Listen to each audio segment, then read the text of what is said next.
Intanto buonasera, funziona qua? Ecco. Come vedete non sono Alfredo Vigiano, ma lo sostituisco perché si è preso un malanno, anzi mi ha anche incaricato, me l'ha ripetuto 3 volte, di leggervi un messaggio rivolto al suo pubblico, ecco, e ve lo leggo anche perché siamo registrati e quindi non vorrei... Ecco, mi spiace non poter essere presente alla lezione conclusiva del corso di Storia Veneta, un malanno stagionale mi trattiene a casa. Vi ringrazio per l'attenzione con cui avete seguito le conferenze, con l'augurio di potervi incontrare in un numero così abbondante anche il prossimo anno. Mi assumo il compito e l'onere di elaborare per il prossimo anno un corso su un tema così avvincente come quello di quest'anno. Ecco.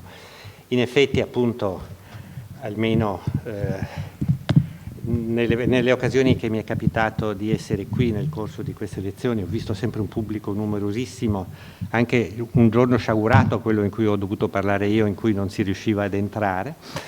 Ecco, per cui questo naturalmente ci dà molta soddisfazione, e credo che appunto una delle ragioni di questo è anche il fatto di avere scelto ed elaborato un argomento non facilissimo, che però ci consente anche di presentare un modo diverso di vedere la storia di Venezia. Ecco, quest'idea di partire dalle immagini che hanno relazione col Palazzo Ducale, però viste dal punto di vista degli storici, visto dal punto di vista, quindi non con l'occhio abituale dello storico dell'arte. Ecco, in questo caso abbiamo uno storico dell'arte che però conclude in bellezza, ecco, in l'ultima lezione concludiamo con uno storico dell'arte, però anche lo storico dell'arte ci racconterà, ci spiegherà che cosa quelle sale, che funzione avevano, ecco, e la decorazione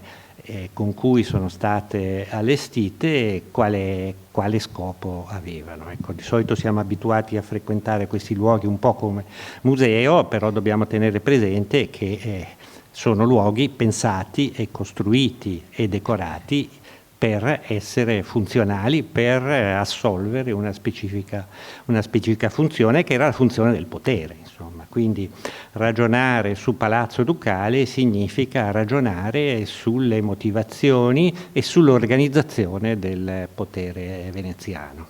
Ecco.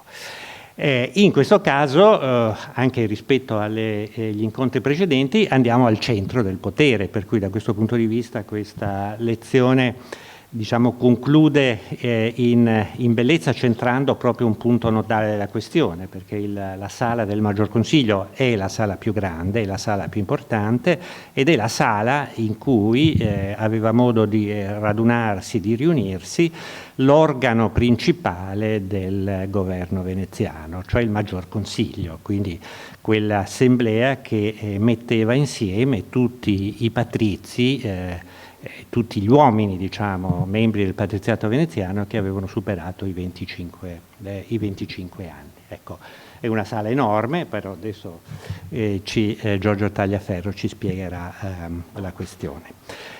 2 parole appunto su Giorgio Tagliaferro, che siamo molto lieti di avere qui con noi, che è uno storico dell'arte, dicevo prima, che insegna in Inghilterra all'Università di Warwick, che però, diciamo, è di formazione veneziana, foscarina. Il dottorato l'hai fatto anche sia l'università che il dottorato l'ha fatto con alcuni dei maggiori storici dell'arte veneziana, con Augusto Gentili e Lionello Puppi. Ecco, e che è soprattutto appunto specialista del Rinascimento veneziano, tra Tiziano, Tintoretto, Veronese. Ecco. Quindi gli cedo subito la parola e poi cerchiamo di, come nelle altre occasioni, di avviare una discussione sui temi che ci verranno proposti. Giorgio, prego. Grazie Mario, grazie anche di aver fatto le veci di Alfredo, ti vedo bene come sostituto di Vigiano. Buonasera a tutti, grazie di essere qui. Io non ho il malanno che ha Alfredo Vigiano, però mi porto dietro una tosse da settimane, quindi a un certo momento potrei essere attaccato dalla tosse, per vostro sollievo smettere di parlare. Allora, come Mario Infelice ha accennato in questa breve introduzione, mi concentro sulla sala del Maggior Consiglio, su cui vabbè, ho anche altre volte, anche in questa sede,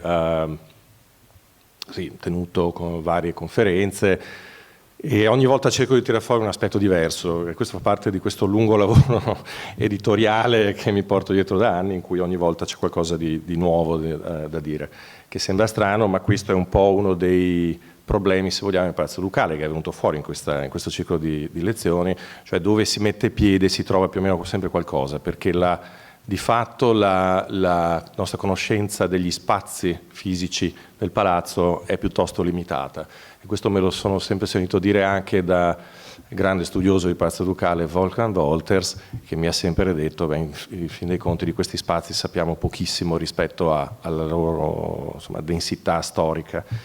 E questo vale da un punto di vista non soltanto storico ma anche storico-artistico, perché per quanto abbiamo conoscenza delle immagini che tuttora vediamo nel palazzo, e naturalmente non è semplicissimo collocarle in un contesto storico appropriato, quindi anche per lo storico dell'arte ci sono delle difficoltà. Quello che cerco di fare oggi è così un minimo di chiarezza, proprio in linea con quello che si è detto durante questo corso, cioè come queste immagini, queste rappresentazioni, queste immagini del potere servissero nel luogo specifico in cui sono state squadernate su muri e soffitti delle sale.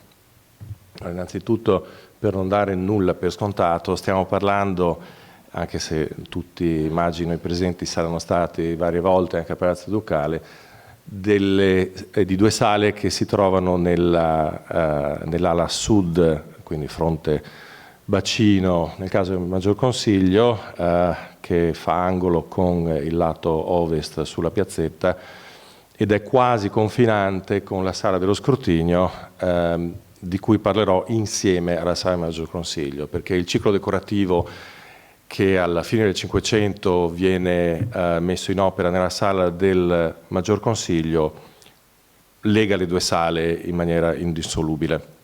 Qui non si può parlare dell'una senza l'altra. Bisogna localizzare ovviamente le due sale, come ho detto si trovano, formano una L tra l'ala ovest e l'ala sud del palazzo. Il palazzo, come sapete, in realtà è il risultato dell'aggregamento di 3 differenti edifici nel corso del tempo, con un processo di unificazione architettonica che si completa proprio all'inizio del Seicento, internamente con l'apertura del portico che borda il cortile interno. Le sale che vedete, appunto, lo scrutinio qui in basso, con 2 porte di accesso dal lato est, 1 e 2, su questo poi torniamo, la tribuna dove si trovava il Doge.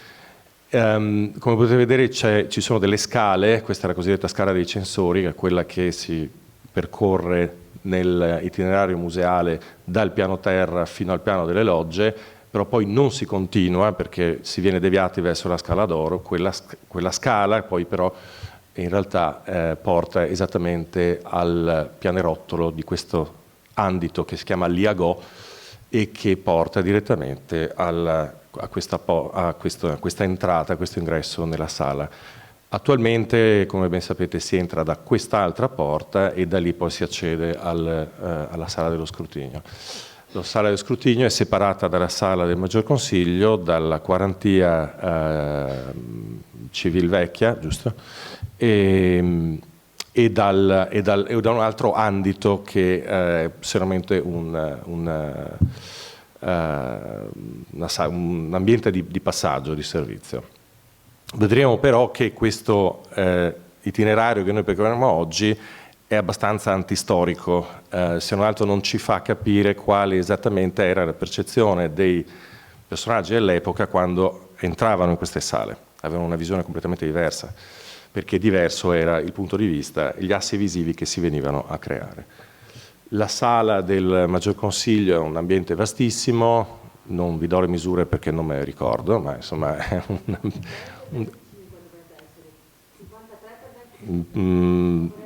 può essere, ma io penso siano più di 53 metri comunque. Comunque benissimo, questi sono dati che si trovano facilmente, comunque è un ambiente gigantesco, vedremo perché. La ragione principale è che doveva ospitare fino a 2000 persone. E questo è il lato, naturalmente, ecco, noi si entra normalmente da questa porta a destra, mentre, come vedremo, questo portale era in realtà più importante. Il ciclo decorativo viene iniziato dopo l'incendio del 1577, viene ultimato attorno al 1600, proprio le ultime installazioni, l'anno 1600 proprio, e viene realizzato da una varietà di artisti, sono almeno mi pare tra i 15 e 20 artisti che ci lavorano, con un grande dispendio di energie dal punto di vista di risorse economiche prima di tutto e anche di risorse umane, non soltanto nell'impiego di numerosi artisti, ma anche nello sforzo coordinato da parte delle autorità veneziane di creare un programma iconografico coerente per il quale vengono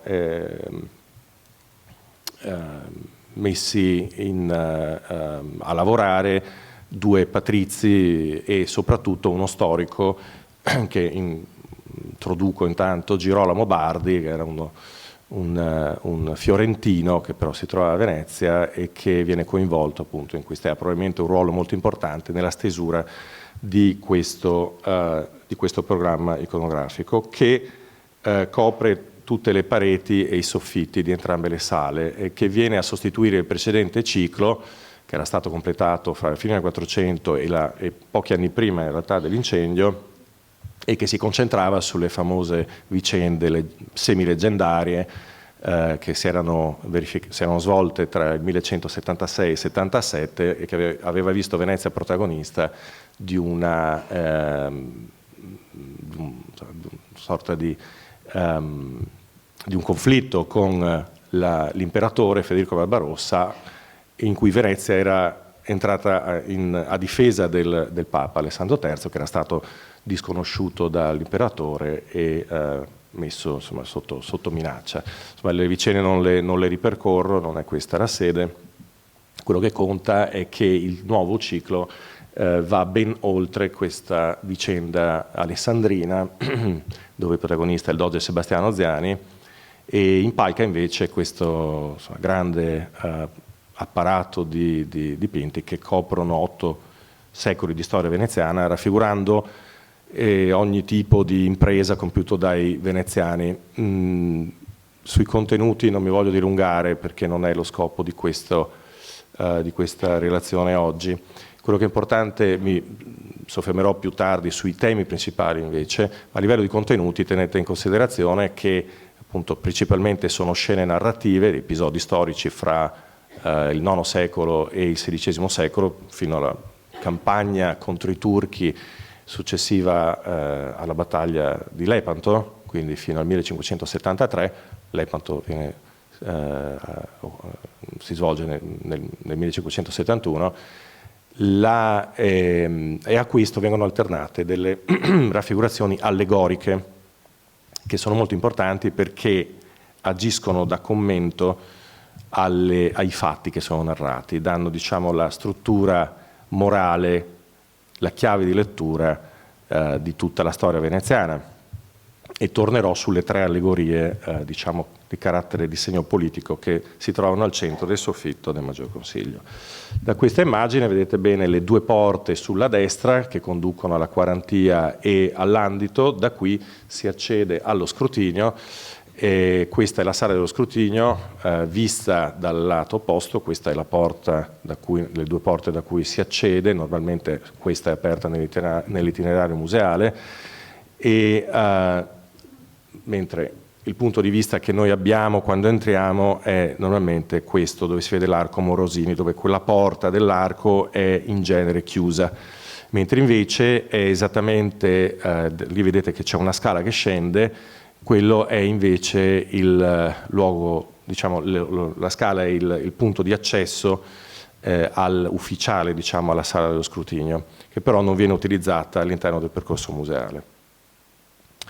E la sala dello scrutinio era, prima di diventare sala dello scrutinio, poi spiegherò bene cosa significa, era la libreria, diciamo la sede di quella che poi diventa la libreria Marciana, che poi viene naturalmente costruita di fronte al Palazzo Ducale e trasformata dal 1531 in sala dello scrutinio. E aveva una sua decorazione prima dell'incendio limitata al soffitto e poi a un giudizio universale dipinto da Tintoretto e una battaglia di Lepanto, un grande dipinto della battaglia di Lepanto, sempre dipinto da Tintoretto. Ecco, non ho intenzione di entrare nel dettaglio nel ciclo, nelle sue linee di interpretazione della storia veneziana. Quello che mi interessa invece è come le immagini dovevano interagire con lo spettatore in questi spazi, cioè come lo spazio stesso attivasse nelle immagini dei significati che lo spettatore poteva cogliere stando lì e che sfugge per lo più allo spettatore moderno, il visitatore moderno che arriva in queste sale stremato alla fine di un percorso sudato d'estate. La prima cosa che in genere un visitatore fa è sedersi sulle panche laterali della sala Maggior Consiglio e già questo non aiuta a cogliere i significati di immagini che sono scisse dal loro contesto originale, nel senso che queste sale, come ha precisato Mario Infelice, insomma, erano utilizzate da un'assemblea e durante dei precisi riti politici e amministrativi, di cui noi perdiamo il senso, anche perché devo dire, da questo punto di vista, l'informazione che viene fornita al visitatore di Palazzo Ducale non è puntata su questo tipo di ragionamenti, ma d'altronde un po' forse anche colpa degli storici dell'arte, che non hanno mai veramente ragionato sul rapporto fra le immagini e quello che succedeva dentro alla sala. Quindi c'è una serie di domande che mi sono sempre posto, che impressione avrebbero suscitato e che impatto avrebbero avuto queste immagini sui consiglieri, su quelli che entravano al Maggior Consiglio e che partecipavano alle adunanze, come ne avrebbero modificato la percezione dello spazio fisico, come avrebbero contribuito a trasformare le sale in uno spazio carico di significato sociale e culturale, capace di incidere sulla costruzione dell'identità individuale dei patrizi che si riunivano come corpo collettivo in questa sala. E in che modo a loro volta, con la loro presenza fisica, i patrizi avrebbero dato significato alle immagini dipinte, come sarebbero state recepite anche da altri possibili visitatori che si trovassero lì non in una sala vuota come la vediamo oggi, ma con la presenza fisica di quelli che erano i depositari delle leggi veneziane. Quindi queste sono un po' le domande e ricostruire diciamo, i percorsi di accesso e di circolazione all'interno della sala può essere interessante. Allora, innanzitutto, cose di base, cos'era il Maggior Consiglio? Mario Infelice lo ha già detto, questa assemblea che radunava tutti i maschi patrizi sopra i 25 anni, originato dal Consiglio dei Sapienti e poi trasformato in Consiglio dei Nobili dopo la serrata del Maggior Consiglio, per l'appunto, che si compie fra il 1297 e il 1319, quando ci sono le ultime riforme relative proprio all'ingresso dentro al Maggior Consiglio. E viene naturalmente presieduta dal Doge con la signoria, cioè i consiglieri, i 6 consiglieri ducali e i 3 capi delle quarantie, cioè gli organi giudiziari, sommi organi giudiziari della Serenissima, e aveva principalmente come scopo quello di nominare tutte le cariche, quasi tutte, diciamo, una minima parte veniva eletta dal Senato, ma le cariche pubbliche dell'amministrazione veneziana. Aveva potere legislativo, quindi c'erano leggi che venivano approvava per esempio le parti prese, le leggi diciamo, emanate dal Senato, e nominalmente aveva anche il potere esecutivo, che però di fatto non c'è una separazione nell'organigramma veneziano che sia equiparabile a quella di oggi. Ciascun organo condivideva una fetta di potere legislativo, esecutivo e così via, o anche giudiziario. E diciamo che nel corso del tempo il Maggior Consiglio diventa sempre meno l'organo esecutivo, mentre lo sono sempre di più il Senato e il Consiglio dei 10 e direi anche il Collegio in parte. Questa, devo dire, l'ho presa semplicemente da Wikipedia, non la trovo particolarmente chiara, e infatti poi ci sono tante forme di stilizzazione di queste, della struttura di governo veneziana. Questa, scusate, è in inglese, ma insomma la uso con i miei studenti. Introduce lo schema della piramide. In genere si dice, insomma, si considera il Maggior Consiglio era per i veneziani comunque la base fondamentalmente dello Stato, se non altro perché era un corpo che racchiudeva tutti i patrizi, quindi di fatto li rappresentava come gruppo sociale e nello stesso tempo li identificava come gruppo di direzione amministrativa di tutto lo Stato. Ecco, questa è un po' più semplificata, è un classico, il Maggior Consiglio alla base, il Senato in mezzo, poi il Doge in cima sulla punta, ma sempre di più, e soprattutto nel Cinquecento, che è il momento di cui stiamo parlando, il Doge è una figura rappresentativa senza un potere equiparabile a quello degli organi di Stato. Il Maggior Consiglio, si può dire, è il simbolo dell'unità del patriziato, e questo è un concetto chiave. Come ho detto, è la collettività di tutti i patrizi. E c'è una definizione molto chiara di questo in un manoscritto che poi vedrete citato, il cui autore è Antonio Miledonne, che non era un patrizio, era un cittadino originario e era una figura molto importante all'interno della cancelleria ducale, era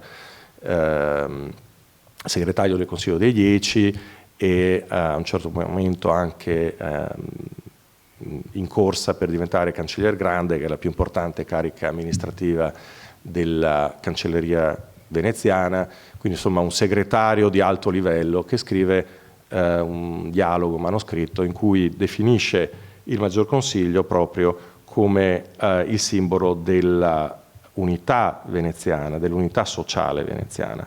E la ragione principale è che nel Maggior Consiglio ognuno può eleggere ed essere eletto, e questo significa che ciascun patrizio può partecipare alla civitas, alla vita politica o alla res publica, quello che si chiama libertà positiva, cioè il fatto di poter contribuire a fare le leggi e non soltanto godere di diritti che qualcun altro poi decide.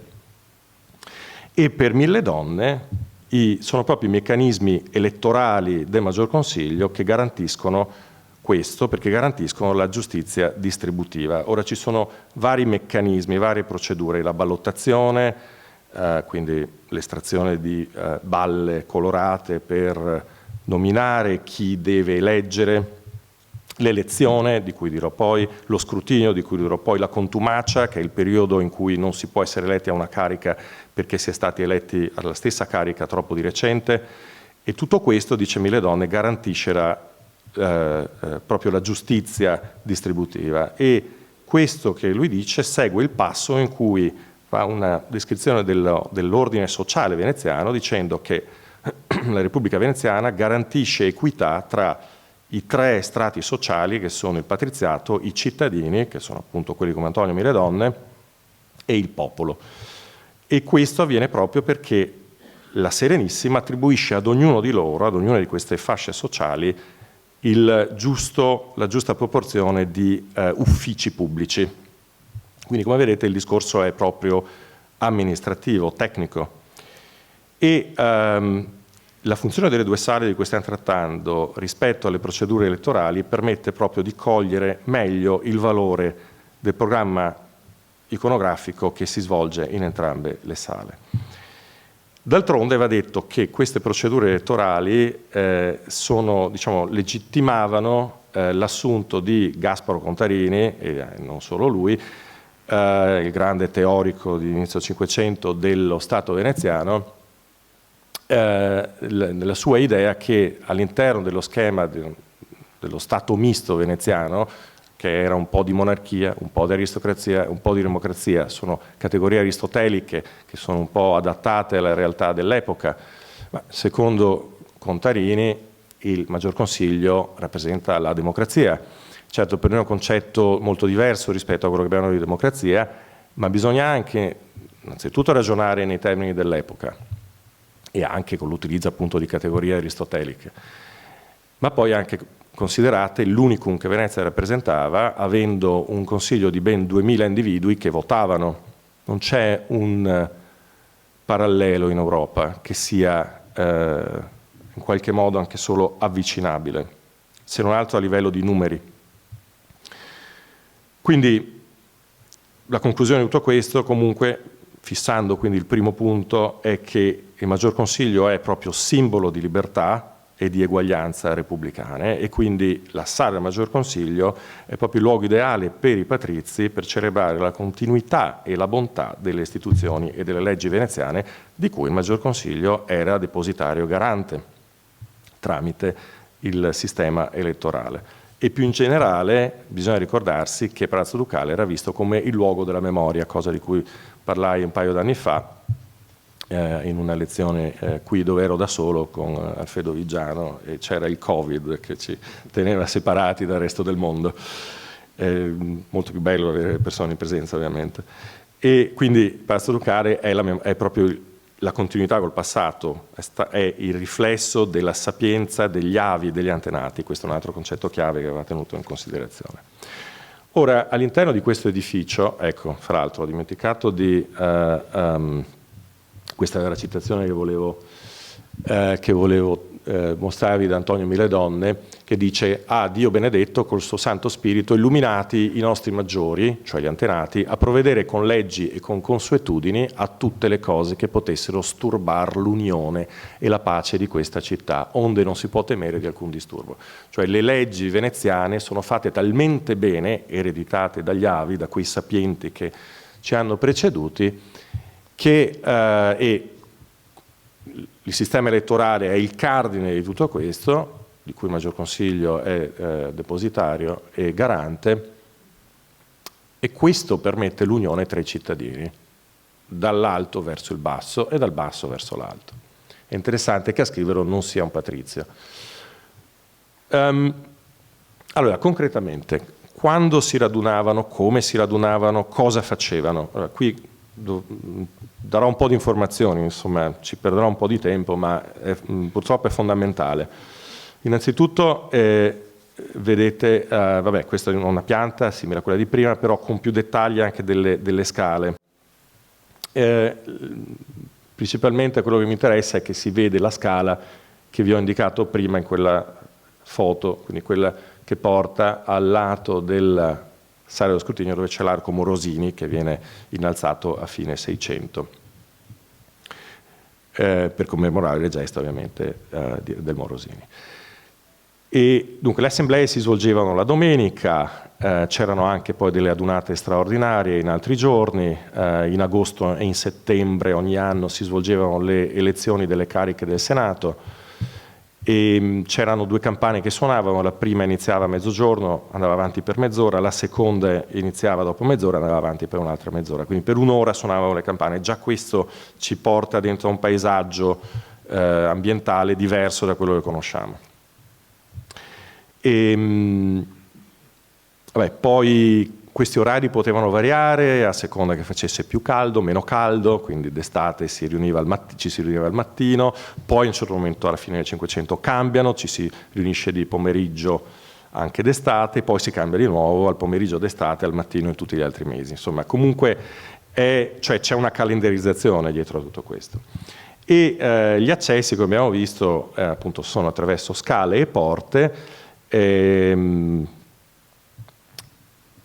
E sicuramente qui c'è da chiedersi da dove entrassero i patrizi. Allora, i patrizi entravano sicuramente dalla Porta della Carta, come tutti gli altri, e si ritrovavano quindi al centro del cortile. Naturalmente accedere al Maggior Consiglio si può anche dalla Scala dei Censori, ma sembra abbastanza poco logico.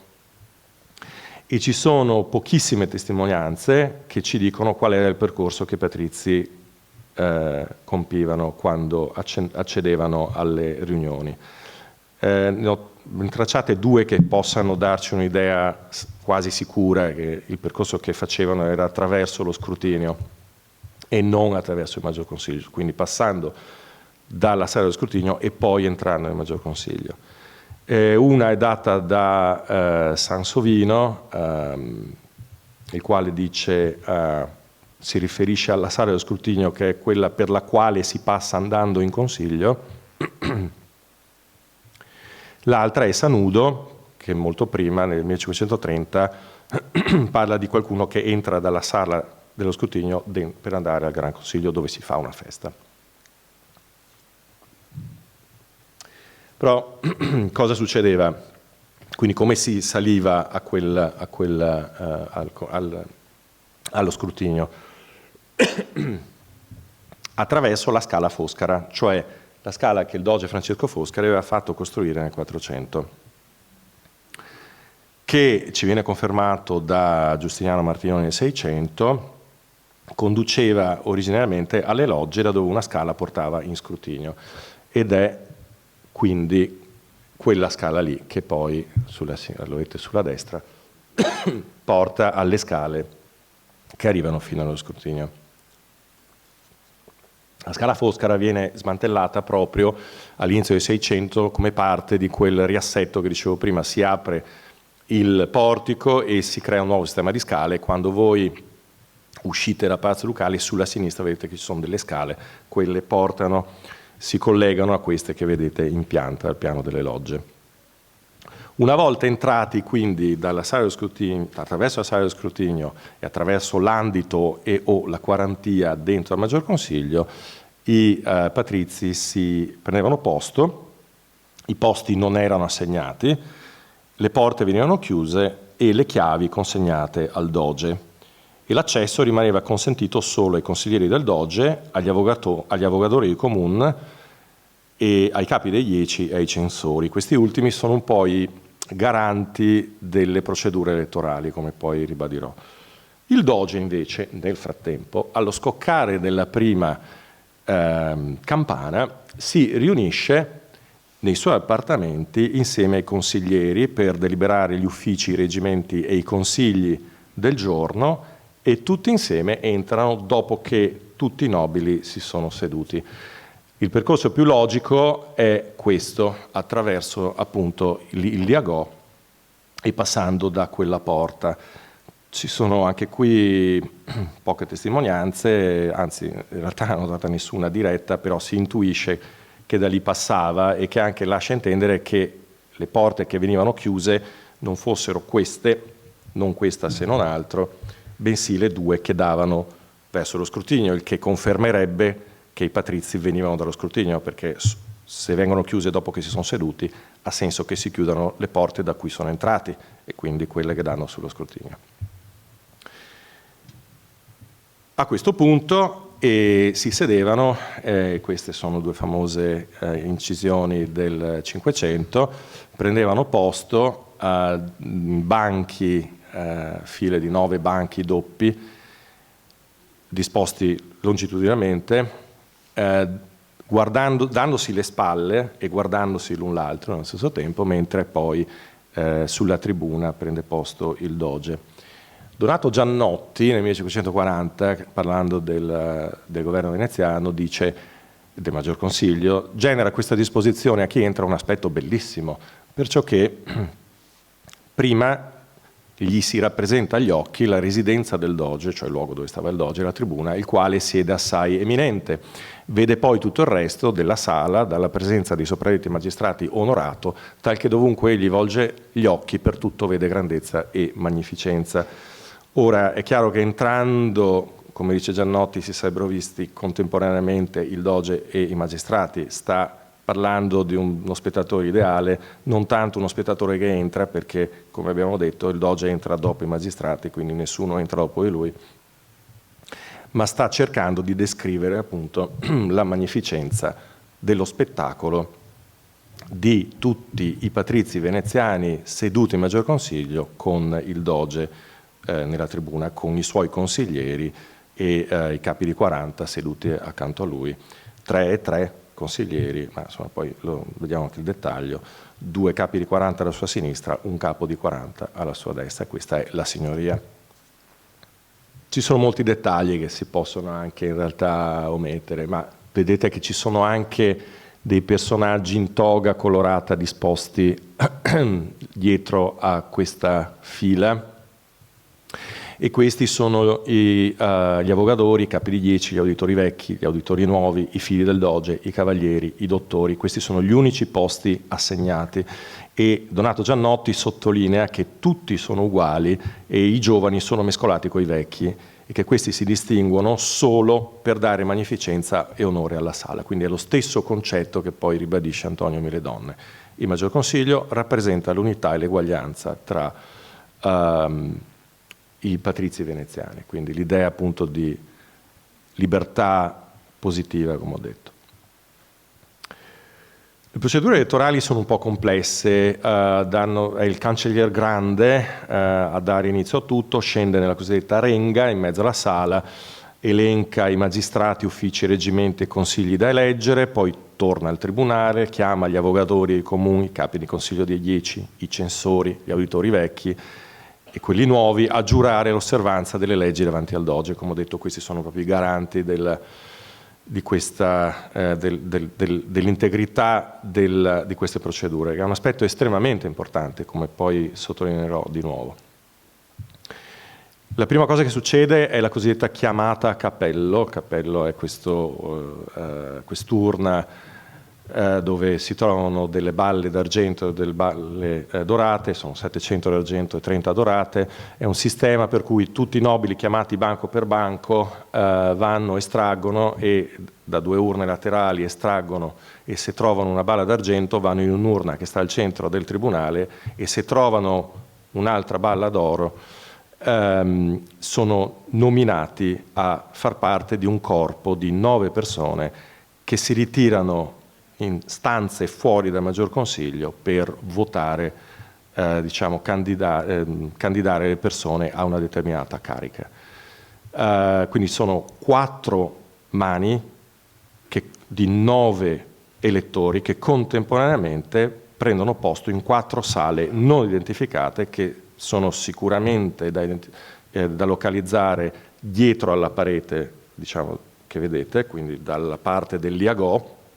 2 credo di averle individuate, altre 2 no, e si chiudono dentro. Poi ci sono delle persone che sono deputate a garantire che la procedura avvenga. Quando hanno terminato questo procedimento elettorale, per cui eleggono dei candidati alle cosiddette voci, le voci sono dei round elettorali per ciascuna carica, ecco, trovano ciascuno un nome di candidato, quindi abbiamo 4 candidati, alle volte solo 2 per alcune cariche, che poi, ritornando in Maggior Consiglio, vengono annunciati al resto del Maggior Consiglio.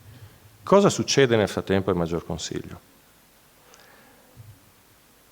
Il Cancellier Grande chiama lo scrutinio, e questo Miledonne dice chiaramente che cos'è. Lo scrutinio è la nomina di un candidato da parte dei membri del Senato, che è un contrappeso all'elemento di casualità delle cosiddette elezioni, quelle 4 mani che abbiamo detto, perché quelle dipendono dall'estrazione delle balle, e poi all'interno c'è di nuovo un sistema di estrazione che determina il modo in cui l'elezione viene organizzata.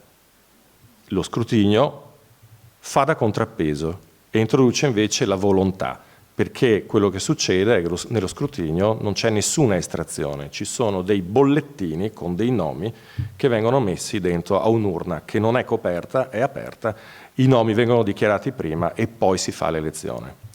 Quindi e tutti i membri del Senato votano, quindi non c'è una casualità. Non so se il concetto è chiaro. Quello che succede è che il cancelliere grande, ecco questo è il dettaglio che avevo dimenticato di mostrare, del Doge seduto e dove ci sono anche, io non le vedo bene, le urne, si vedono meglio in realtà nelle due incisioni, e il cancellier grande chiama allora lo scrutinio e i membri del Senato vanno nella sala dello scrutinio. Non mi è chiaro come lo facciano se le porte sono chiuse a chiave, questo non viene chiarito da nessuna parte. Non trattandosi di udini, suppongo che le chiavi vengano riportate da qualcuno in modo da aprire le due porte. Fra l'altro questo dettaglio è interessante perché vedete che le due porte invece di qua sono aperte, perché naturalmente devono consentire agli elettori di andare e tornare, e tutte le persone che sono coinvolte in questa operazione, e dentro e fuori del Maggior Consiglio. Quindi una volta nello scrutinio quello che succede, insomma non vado a dirlo nel dettaglio, ma si verifica appunto si svolge questa elezione e una cosa però è chiara. A differenza di quello che si legge spesso, e mi è capitato anche di recente di leggerlo, non mi ricordo dove, la sala dello scrutinio non si chiama così perché scrutinavano, ovvero contavano i voti, ma appunto si svolge un importantissimo momento del sistema elettorale, e abbiamo visto che per Mille Donne è importantissimo il fatto che questo faccia da contrappeso alla casualità, diciamo, che era insita dentro al sistema delle cosiddette elezioni. Quindi abbiamo elezioni e scrutinio insieme. Fra l'altro non mi è chiaro, non so se tu questo lo sai rispondere a questo oppure no, quando la pratica dello scrutinio viene introdotta nel Maggior Consiglio, perché la pratica dello scrutinio apparteneva al Senato e Giannotti non ne parla invece Mille Donne a fine 500, quindi non so se la pratica dello scrutinio venga duplicata, continua ad andare avanti nel Senato e venga duplicata e attribuita anche, introdotta all'interno del Maggior Consiglio. Questa è una cosa per gli storici da scoprire, a meno che non sia una mia mancanza, inadempienza, però le fonti non sono chiare su questo. Però è interessante perché ce lo dice Mille Donne. Mille Donne dice, poi insomma, si ritorna nella sala del Maggior Consiglio e no, prima ho saltato un passaggio che è importante, allora torno indietro. È importante perché c'è il Senato. Allora, il Senato in questo caso è un numero molto più ridotto di persone,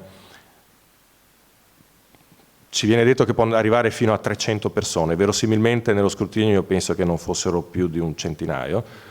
Sì, non so nello scrutinio esattamente, poi c'è anche il Doge e la Signoria naturalmente che ne fanno parte, e quando vengono chiamati a esprimere il loro voto, il cancelliere grande si rivolge a loro e dice: le signorie vostre eccellentissime sono obbligate a voler il miglior, il più sufficiente, il più real per questa terra, cioè in questa terra, senza aver rispetto a pratiche né a preghiere, si darà sagramento di così voler e si conterrà il consiglio. Cosa vuol dire?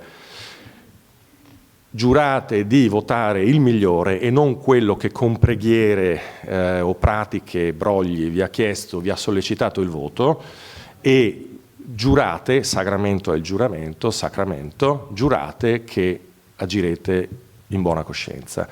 Quindi capite bene che l'elemento di volontà è fondamentale, e capite bene anche che c'è una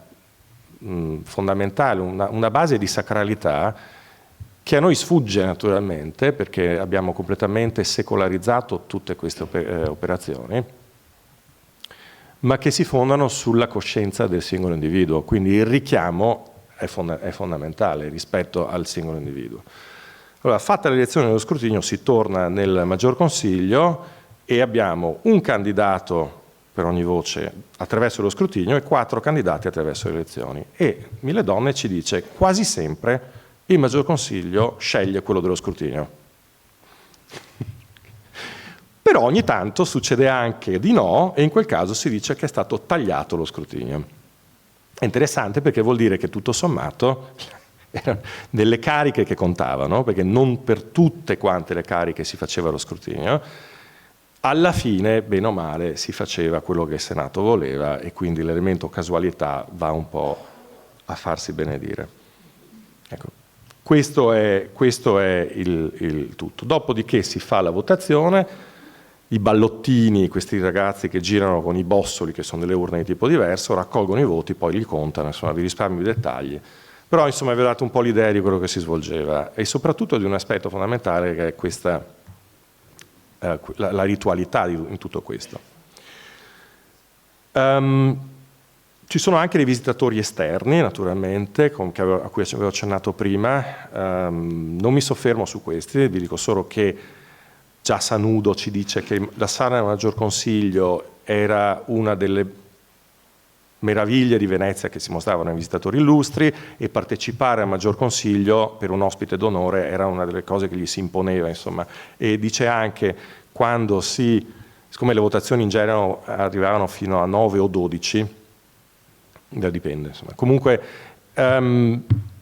quando c'è un ospite importante ci si ferma a 3 per non tediarlo, dice Sanudo. Infatti doveva essere lunghissimo, tanto che delle volte non si riusciva a finire entro le 6-7 del pomeriggio, in quel caso lì si lasciava tutto, si andavano perse addirittura le elezioni, a meno che non fossero per i procuratori di San Marco, e si aggiornava la seduta.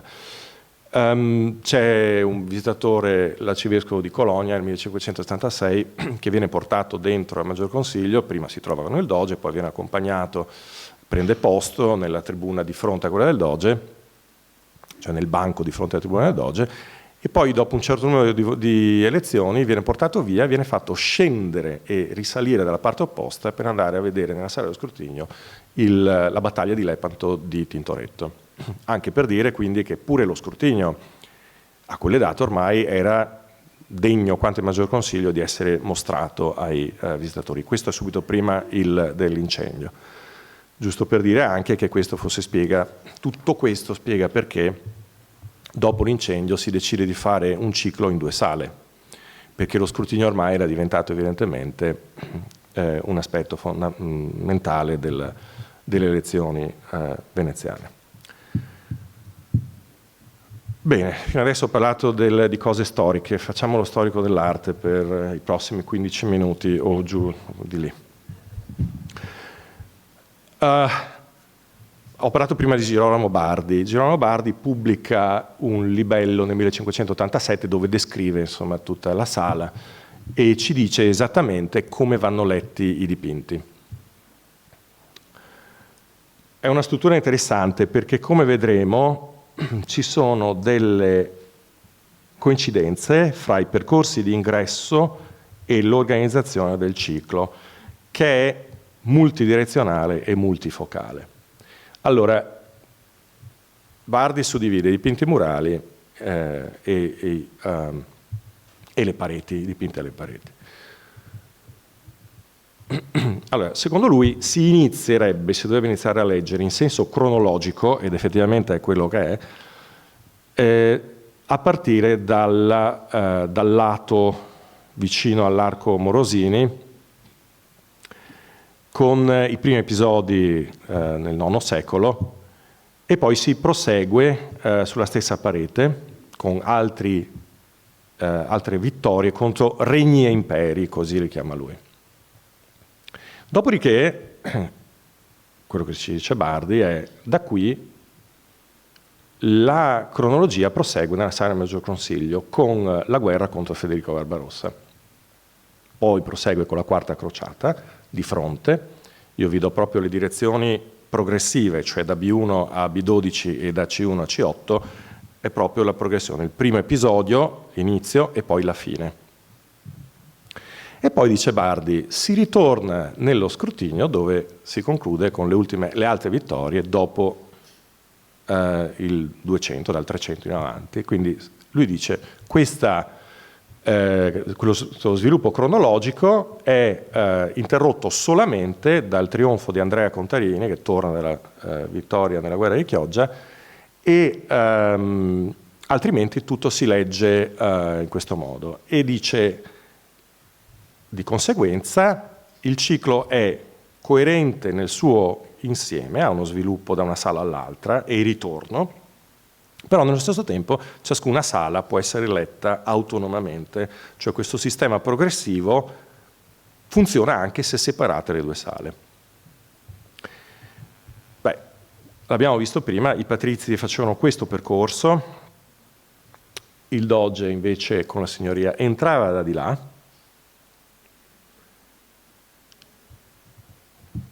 quindi i patrizi prima di tutto entravano e guardando la loro destra seguivano esattamente lo sviluppo narrativo. Poi entravano nell'altra sala dove prendevano posizione e uscivano continuando quindi, tenendosi sempre sulla destra, la fine diciamo, della storia veneziana, che come ho detto prima si chiude con le vittorie contro i turchi. Sull'aspetto finalistico, diciamo, apocalittico di questo non ho tempo di soffermarmi. Però le frecce vi indicano dei punti di vista differenziati. Una volta che sono entrati nella sala, lo sviluppo cronologico delle due narrazioni sulle pareti lunghe partono dal doge, non da dove arrivano i patrizi. Questo è quanto diciamo, si svolge a livello narrativo. Il tutto è completato dal giudizio universale sulla parete dove c'era la tribuna nello scrutinio e il paradiso sulla tribuna dogale invece del Maggior Consiglio. Quindi con assi visivi centralizzati che partono, che guardano verso questi dipinti. In tutto questo, i primi due episodi, quindi, sono i due episodi che rappresentano la difesa di Venezia contro l'assedio di Pipino, re d'Italia, svolto in due episodi, e poi prosegue con vittorie del doge Domenico Michiel, alle quali di fronte, che sono tutti episodi che invece questi che si svolgono, diciamo, sono battaglie navali e si svolgono nei territori orientali dello Stato d'Amar veneziano.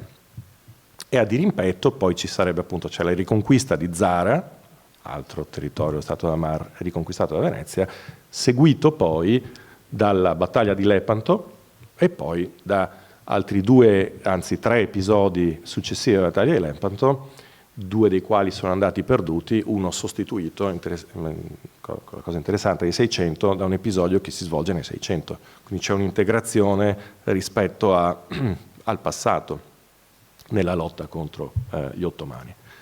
Quindi i patrizi si trovano davanti a questo circuito e loro stessi formano il circuito. Il doge invece ha un punto di osservazione completamente distinto.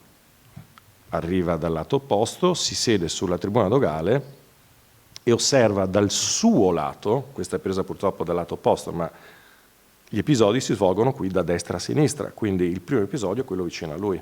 E lo stesso da questa parte con la quarta crociata, ecco qui il punto di vista è quello più o meno del doge. Quindi quello che succede è questo, che ci sono degli ordini di sequenza narrativa che seguono dei precisi assi visivi e questi assi visivi distinguono i patrizi del Maggior Consiglio dal doge e da coloro che stanno sulla tribuna insieme a lui. Questo coincide con un fatto importante. Quando Bardi dice l'unico episodio che interrompe la sequenza narrativa è quello di Andrea D'Andro, dice perché questo episodio deve servire di esempio ai dogi delle età future. E non è un caso, evidentemente, che accanto a questo episodio finiscano le due sequenze laterali con scene in cui di nuovo il ruolo del doge è fondamentale, perché in una a destra riceve una specie di investitura dal Papa, dovrebbero essere le trombe d'argento e gli stendardi. Delle trombe d'argento non c'è segno, gli stendardi stanno sullo sfondo, quello che sembra essere dipinto qui di fatto è un riconoscimento dell'autorità del Doge da parte del Papa. Mentre a sinistra il Doge Enrico Dandolo rinuncia alla corona dell'impero latino d'Oriente e la cede a Baldovino di Fiandra. Quindi il Doge questo vede, degli exempla. Naturalmente sarebbe ingenuo pensare, uno, che ogni volta che i patrizi entravano guardassero le opere esattamente in quest'ordine o le guardassero addirittura. Due, che il Doge riuscisse da distante a vedere i dettagli di questi dipinti. Ma il punto fondamentale non è questo. Il punto fondamentale è culturale, normativo, ovvero è proprio la presenza fisica e l'itinerario, la circuitazione all'interno delle sale che evidentemente agisce da linea guida per i programmatori del ciclo. Perché? Perché evidentemente, e questo Bardi lo dice in maniera reiterata, questi dipinti sono degli esempi per i patrizi di oggi che devono seguire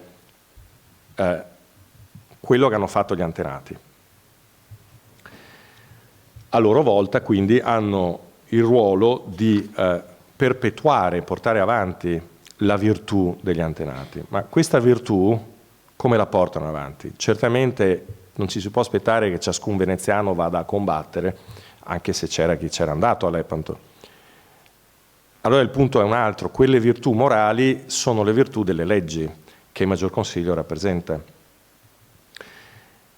Sono i membri del Maggior Consiglio quelli che permettono di perpetuare continuamente le Costituzioni e le leggi, ed è per questo anche che continuamente durante le assemblee viene ribadito che insomma, il principio di integrità, e abbiamo detto che questo proprio è il simbolo oltretutto del patriziato come corpo unico.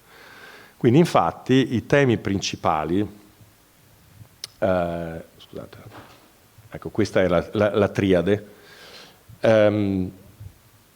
ometto i soffitti nel dettaglio, però succede lo stesso, e questo mi permette di arrivare alle tre allegorie finali del Maggior Consiglio.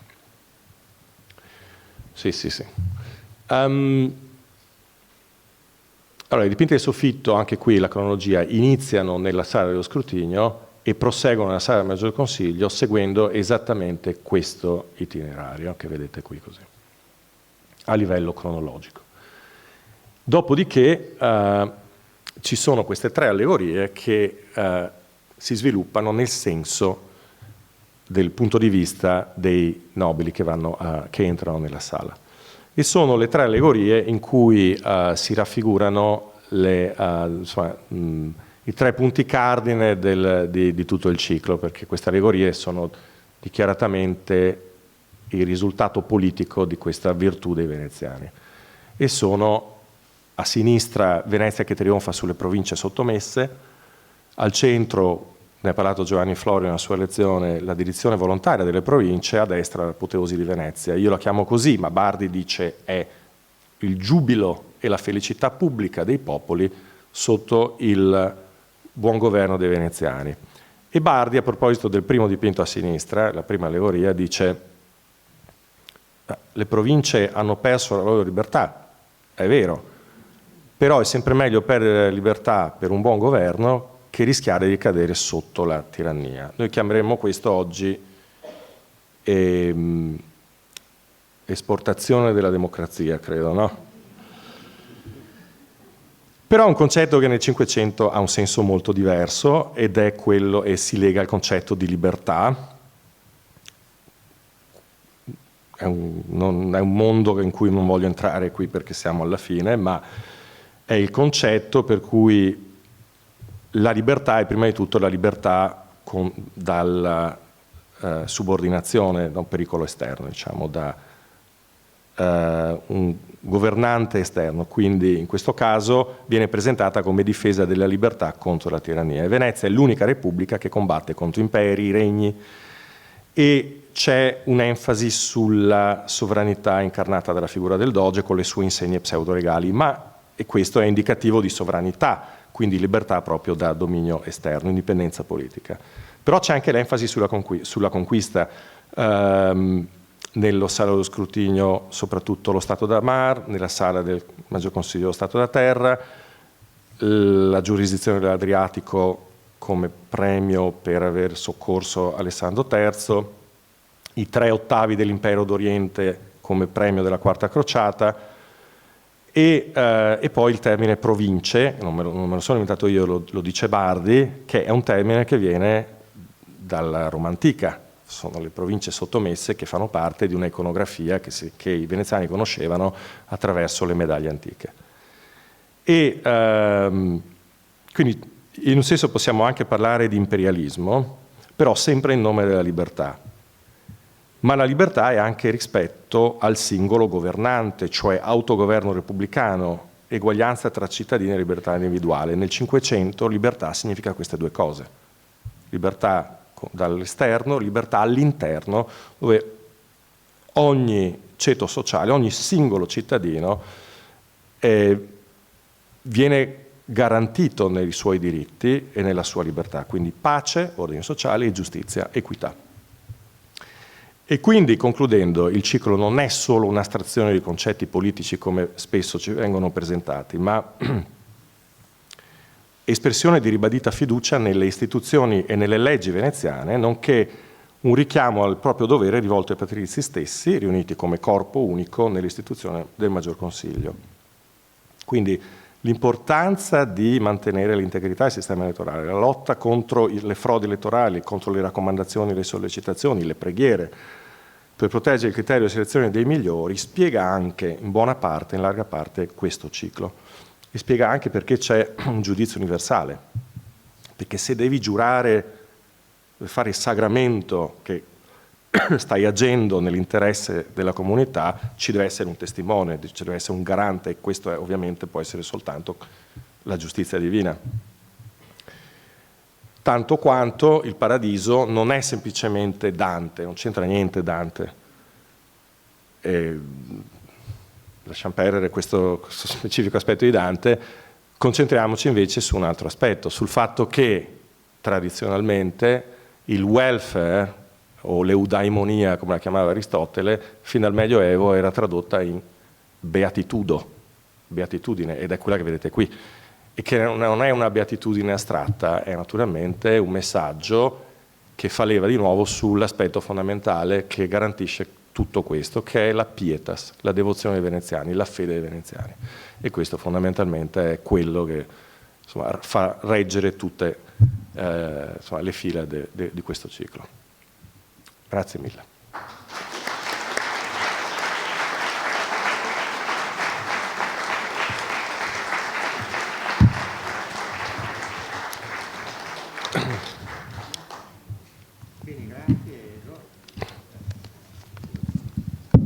Grazie Giorgio. Sì, dunque l'insieme è parecchio complicato. Ecco, sei riuscito a mettere insieme sia il funzionamento, il meccanismo che questi luoghi dovevano produrre e poi hai concluso con la descrizione di questo ciclo pittorico che ha tutta una serie di profondi significati su cui varrebbe la pena in realtà fare un altro ciclo di lezioni, perché tu sei riuscito molto abilmente a farlo in un quarto d'ora. In realtà dietro queste questioni, dietro la definizione di questo mito c'è poi una realtà, ci sono delle pratiche e attorno a questo ci sarebbe moltissimo da dire e da ragionare. Ecco, questo potrebbe essere un suggerimento che possiamo suggerire ad Alfredo Vigiano per un futuro ciclo. Ecco. Abbiamo però, credo, un po' di tempo per domande, penso che ce ne possano essere diverse, per cui apro la discussione. Prego. Dal punto di vista funzionale, i rumori, la possibilità che la gente, 1800 persone, 1500, cosa succedeva? Bella domanda. È una bella domanda e include anche un'altra cosa, come farsi sentire, ne parlavamo oggi al telefono. No? Pensate al cancelliere grande che deve farsi sentire. Devo dire la verità che non mi sono occupato di questo nello specifico, per cui non ho una risposta. Posso solo dire che non mi sono mai, non ho mai incontrato dei documenti che in qualche modo lasciano trapelare come questo venisse ovviato. Che ci vuole uno studio specifico proprio sull'ordine. No, certamente era difficile, ma era una delle ragioni per cui, non quella specifica del rumore, ma delle ragioni per cui Baudin critica Venezia, cioè siete in troppi, come fate a prendere una decisione? No, questo no. E oggi Mario mi diceva, ma tu sai per caso come prendevano parola poi, cioè, in quelle file di banchi, come si fa? Non lo so, purtroppo non ho... Poi io sono uno storico dell'arte, mi giustifico sempre così, dico, alla fine a me interessano le immagini. No, ma le immagini dicono molte cose. Se vai sull'immagine di Heinz che hai fatto vedere, per esempio c'è un'altra questione che ti avevo posto stamattina per telefono. Ecco, nelle assemblee, come dire, moderne, dalla rivoluzione in poi, i sedili sono di fronte a chi presiede. Invece qui c'è questa disposizione strana, ecco, che richiama un po' quella del Parlamento inglese, ecco, che però non è la più funzionale possibile. Ecco, però non so se ci sia qualcuno che la spiega.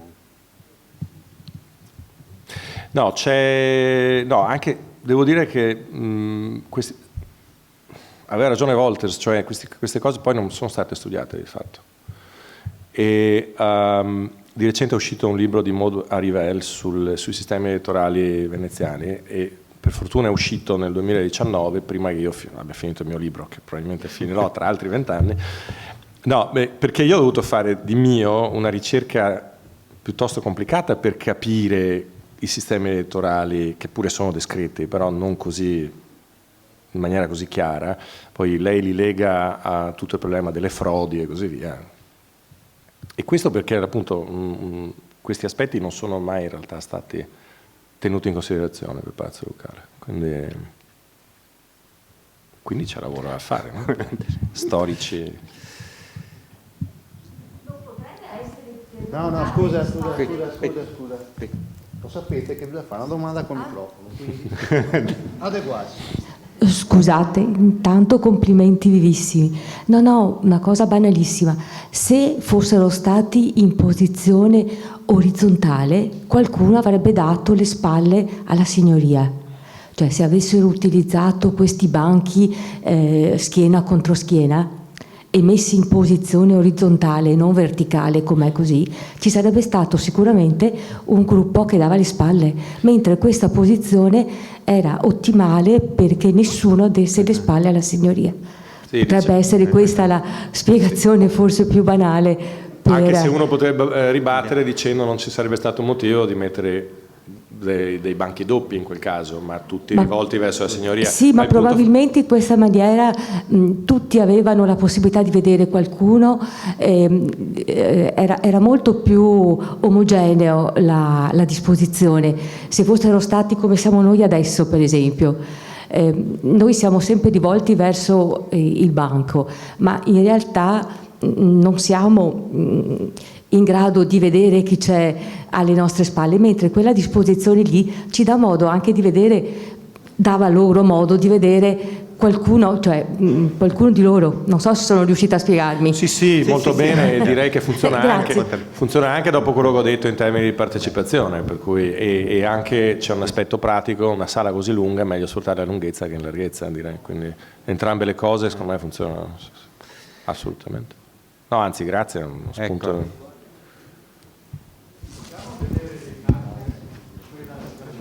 Di Belle Donne. Di 1000 donne? Sì. Ce ne sono due. Okay. La prima. Eccola qua. Allora, dico una cosa a margine dell'iconografia, però sono rimasto straordinariamente colpito da questa citazione, perché dice due cose: le leggi, che sono quelle che sono arrivate dai padri, tra parentesi, costituenti, va bene, e sono immutabili. Allora, la retorica di questa affermazione mi sembra assolutamente uguale, comunque del tutto simile alla retorica sulla nostra Costituzione, alla quale stiamo assistendo in varie occasioni in questo periodo, come la Costituzione è qualcosa ereditata dai padri appunto costituenti e immutabile, la più bella del mondo, si dice con una frase così veramente un po' dozzinale. Ma insomma, allora, a dispetto del trascorrere dei secoli, la retorica del potere sembra assolutamente identica. Basta. Tutto questo. Sfonda una porta aperta, posso solo dire questo. Cioè, una delle ragioni per cui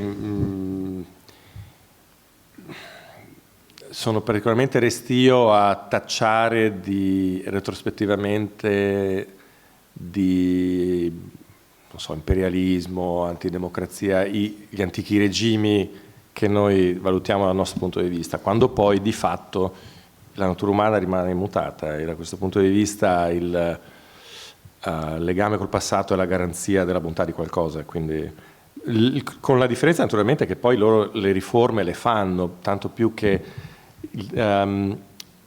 ci sono dei continui mutamenti anche solo alla formula del sagramento, che sembra una cosa da poco, su cosa bisogna giurare. Giuro che voto il migliore o giuro che voto il migliore che però non mi ha neanche fatto una sollecitazione? Contro cosa sto giurando? Cioè anche queste sottili differenze contano molto, quindi credo che ci sia la retorica della continuità col passato. Venezia si è sempre mossa in questo senso tra innovazione e tradizione, e appunto d'altro canto c'è comunque la coerenza, se non altro, che andrebbe riconosciuta, pur nel rispetto dell'autorità del passato, cercare però di renderla un po' viva, insomma.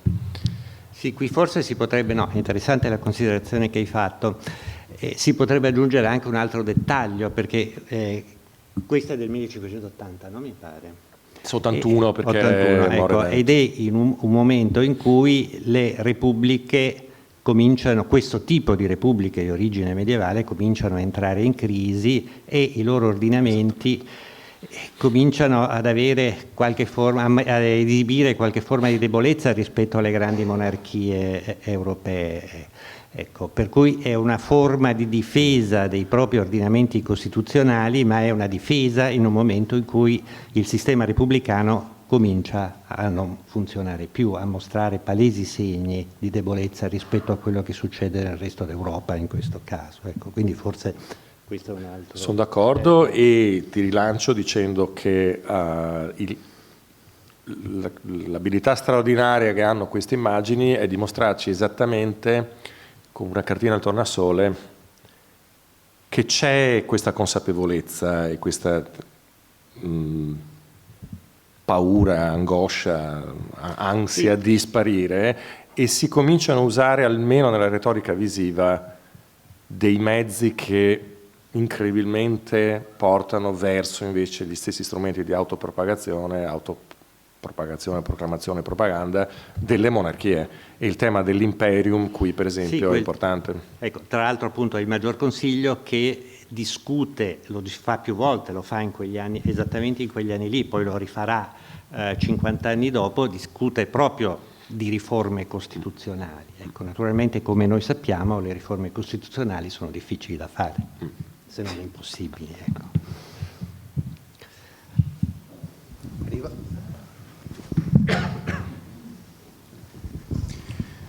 Un piccolo commento.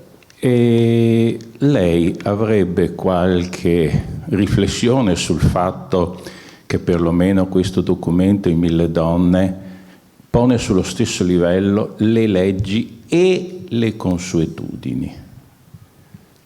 Perché anche i commenti che abbiamo fatto negli ultimi minuti sono con riferimento alle leggi dei padri costituenti in quella divagazione e alle leggi queste. Invece per me è estremamente importante il fatto che si siano messo sullo stesso discorso leggi e prassi in pratica.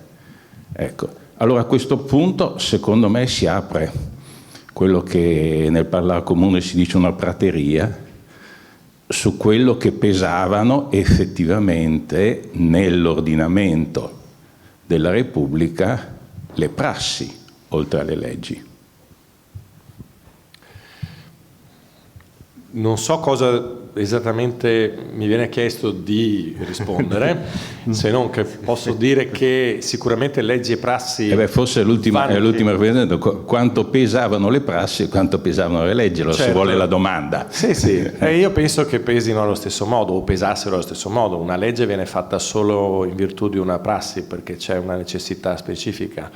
Quindi le due cose vanno di pari passo. Oltretutto il termine leggi qui viene veramente utilizzato in un senso molto ampio, che è quello del Cinquecento, per cui tutto quello che riguarda qualsiasi il diritto viene chiamato legge. Le pratiche, diciamo, che ho descritto, l'elezione, il ballottaggio, così, quelle sono leggi, sono consuetudini, ma sono anche leggi, perché sono poi depositate nei capitolari del Maggior Consiglio, di fatto, che regolano lo svolgimento delle adunanze. Quindi posso solo dire che sì, le due cose vanno insieme e credo pesino allo stesso modo. Poi non so se tu, Mario, vuoi chiosare. No, credo che puoi. Sì. Vediamo se ci sono altre. Prego. Bene, grazie innanzitutto. Ci sfugge la devastazione dell'incendio del 1577. Sappiamo quanti quadri di Bellini e di Carpaccio sono andati distrutti. Non riesco a capire se qualche quadro è sopravvissuto. Zero? Nessuno. Per fortuna, perché altrimenti non avrei avuto così tanto materiale. No, questo ciclo è 1000 volte più interessante dell'altro. Posso solo dire questo. No, l'altro magari era più bello. Gli storici dell'arte in genere piangono il fatto che non ci sono più i Bellini, Carpaccio e così via. No, certo, ovviamente ci sarebbero state altre cose di cui parlare. No, questo è più interessante forse perché è in un periodo di forte transizione. Fra l'altro questo la differenza grossa è che l'altro è un ciclo dove c'è una traccia che è già data a priori, sostituisce un precedente ciclo, ok? E la storia è quella, 20-25 episodi tratti da quella storia e poi naturalmente tutto viene raccolto attorno al paradiso di Guariento, però ci mettono 90 anni per completarlo, passano le generazioni, non c'è uno schema organico che ridisegni gli spazi nello stesso modo, cioè le pareti, i soffitti non vengono neanche tenuti in considerazione ed è, diciamo così, un po' additivo. Questo invece esprime una volontà ben precisa e che riflette, secondo me in maniera molto più interessante e problematica, lo stato d'essere proprio della Repubblica Veneziana. Cioè è più interessante, meno bello probabilmente, non lo possiamo sapere. Però non è rimasto nulla di quello. Nulla, ok. Nulla. Grazie. Credo di essere l'unico storico dell'arte che si compiace di questa cosa.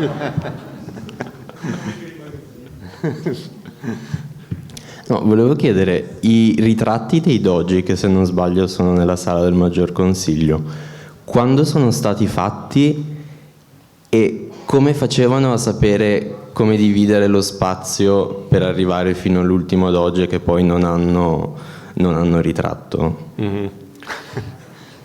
Allora, qui l'immagine mostra quello di cui stiamo parlando, cioè il fregio con coppie di ritratti dove c'è anche la famosa immagine di Marin Faliero coperto dal drappo nero, e che sta qua, vedete qua, e sono ritratti a coppie, sono tutti i dogi precedenti. Nella sala dello scrutinio, questo, scusate, ho sbagliato tasto, bravo. Nella sala di scrutinio proseguono, non ricordo in quale ordine, credo, perché fra l'altro questi non sono ritratti, sono, se non ricordo male, profeti. E partono da qui e gli ultimi rimangono vuoti, quindi non li hanno. Io me lo sono chiesto 1000 volte, mi sono detto, ma se loro si aspettavano di restare in piedi altri 1000 anni, come dicevano, dove sarebbero andati a piazzare i ritratti dei dogi? Anche perché in queste lunette i doji sono singoli, sono quelle che vengono dove il doge regnante nuovo viene aggiunto. Quelli precedenti li calcolano evidentemente. Devo dire che non ho mai considerato, non ho mai preso in considerazione dove finiscono i doji delle epoche passate e dove iniziano i nuovi doji, cioè dove sta fondamentalmente Pasquale Cicogna, perché il ciclo inizia, in realtà già Niccolò da Ponte anche, insomma, non sappiamo bene se il ciclo inizi nel 78, 79, 80, non si sa, quindi se il primo doge regnante sia appunto Venier, da Ponte oppure Cicogna, quindi non ho una risposta come cosa si aspettassero loro.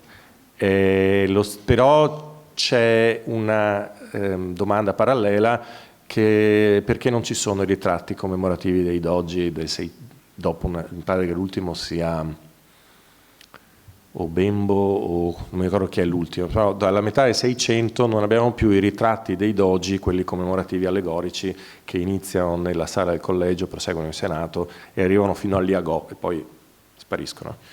Quindi c'è un limite anche all'eternità della Repubblica, perché lo spazio fisico è quello che è. E poi avrebbero dovuto costruire un altro centro direzionale. A Mestre. A Mestre, chiaramente.